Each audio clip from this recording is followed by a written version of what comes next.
A man the Buncombe County Sheriff's Office said was mistakenly released from the county jail was not mistakenly released after all. That is the stunning reversal from the Sheriff's Office less than 24 hours after sounding a public alert.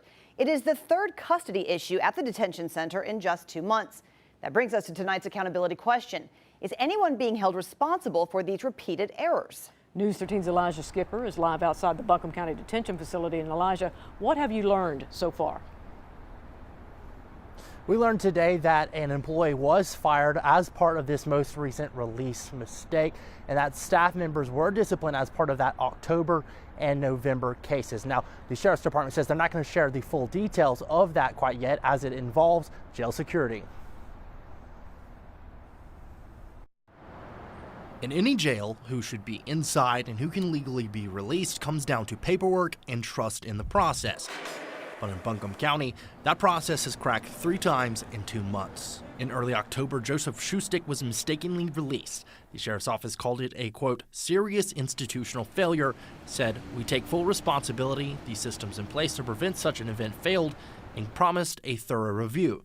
Then in late November, deputies say Jennifer Richards escaped from the jail and was caught nearly an hour later.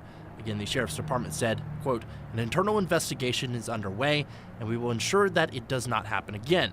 This week, a third case. The Sheriff's Office said Corey Howe was mistakenly released, called it not acceptable, said we are making every effort to locate Howe, and we have already begun taking the appropriate action to prevent future incidents. But less than 24 hours later, a complete reversal. The Sheriff's Office now blames a clerical error in the state's new e-court system, saying, quote, "It was determined that an e-court's clerical error occurred, which should have been recalled prior to Mr. Howe being initially apprehended." We asked the Sheriff's Office for an on-camera interview today. We were told that the sheriff is not available.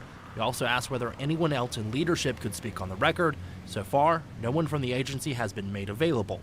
We also reached out to the Buncombe County District Attorney, the NC Administrative Office of the Courts, Transylvania County Sheriff's Office, and the North Carolina Sheriff's Association to ask if other counties are seeing similar issues with e-courts and how holds are verified between counties. The Sheriff's Association tells us they are not familiar with other sheriff's offices reporting e-courts problems. Transylvania County said they believe their communication about how was resolved.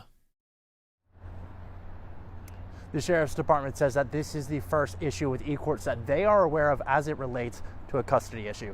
In Asheville, Elijah Skipper, News 13.